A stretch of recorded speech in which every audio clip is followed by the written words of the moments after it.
BNP সরকারের ৫ মাসে নির্বাচনী ইশতেহারের বাস্তবায়নের অনেকটাই দৃশ্যমান বলে দাবি করেছেন প্রধানমন্ত্রীর উপদেষ্টা মাহদি আমিন। বিকেলে প্রধানমন্ত্রীর কার্যালয়ে সংবাদ সম্মেলনে তিনি জানান, শেখ হাসিনা ও তার পরিবারের ৭৬,০০০ কোটি টাকা জব্দ এবং পাচারকৃত সম্পদ দেশে ফিরিয়ে আনতে কাজ করছে সরকার। ফ্যাসিস্ট শেখ হাসিনাকে দেশে ফিরিয়ে এনে বিচারের মুখোমুখি করার বিষয়টিও প্রক্রিয়াধীন। এছাড়া জুলাই আন্দোলনে সাংবাদিক সহ প্রত্যেকটি হত্যার বিচার নিশ্চিতে কাজ করছে সরকার। বিস্তারিত সাজিদ সরকারের প্রতিবেদনে। ক্ষমতা গ্রহণের ৫ মাস পূর্ণ করল বিএনপি সরকার।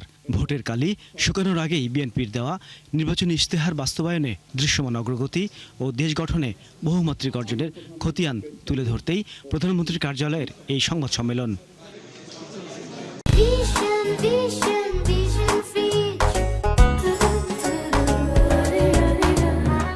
শুরুতেই সমসাময়িক কিছু প্রসঙ্গ টেনে প্রধানমন্ত্রীর প্রেস সচিব এবং অতিরিক্ত প্রেস সচিব সংবাদ মাধ্যমের ভূমিকা তুলে ধরেন।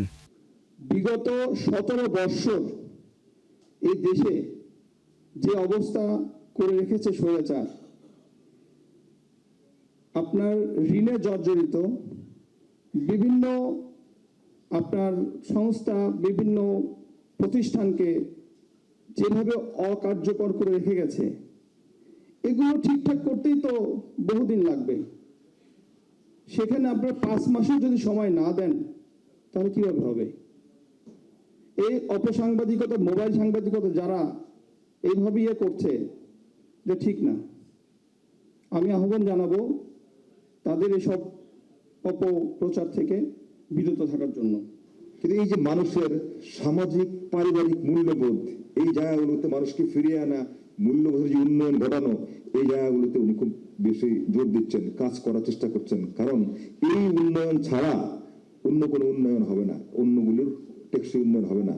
যদি না আমরা আমাদের মানসিক আত্মিক উন্নতি করতে না পারি, যদি আমরা আমাদের পারিবারিক মূল্যবোধকে সুসংহত করতে না পারি, তাহলে অন্য কোনো উন্নয়নের, অন্য কোনো উন্নতি টেকসই হবে কিনা এটা নিঃসন্দেহে আপনারা বিবেচনা করবেন। এটা পরে প্রধানমন্ত্রীর উপদেষ্টা মাহদি আমিন সরকারের বিগত ৫ মাসের বিভিন্ন অর্জন তুলে ধরেন সংবাদ সম্মেলনে। বলেন, মানুষের আস্থা অর্জনের সর্বোচ্চ চূড়ায় তাদের সরকার। একটি ধ্বংসস্তূপের উপর দাঁড়িয়ে যাত্রা শুরু করে মাত্র ৫ মাসে এই বিশাল কর্মযজ্ঞ সম্পন্ন করা কেবল তখনই সম্ভব হয় যখন সরকারের পেছনে জনগণের অকুণ্ঠ সমর্থন, আস্থা এবং ভালোবাসা থাকে। আমাদের নেতা মাননীয় প্রধানমন্ত্রী জনাব তারেক রহমান সবসময় বিশ্বাস করেন, রাষ্ট্র পরিচালনায় জনগণের আকাঙ্ক্ষা এবং প্রত্যাশার প্রতিফলন অবশ্যই ঘটাতে হবে। আইন শৃঙ্খলা পরিস্থিতির নানা দিক সামনে এনে জবাবদিহিতা নিশ্চিতে সরকার বদ্ধপরিকর বলে জানান মাহদি আমিন। বলেন, পতিত স্বৈরাচারের বিচারও হবে আইন মেনেই। আইনের অনুশাসন যখন আমরা সুনিশ্চিত করব, গত ১৬ বছরে ফ্যাসিবাদের এই দীর্ঘ সময়ে এবং জুলাই গণ অভ্যুত্থানে যারা গুম, খুন, হামলা, মামলা, মানবাধিকার লঙ্ঘন করেছে, অবশ্যই তাদের প্রত্যেকের বিচার হবে।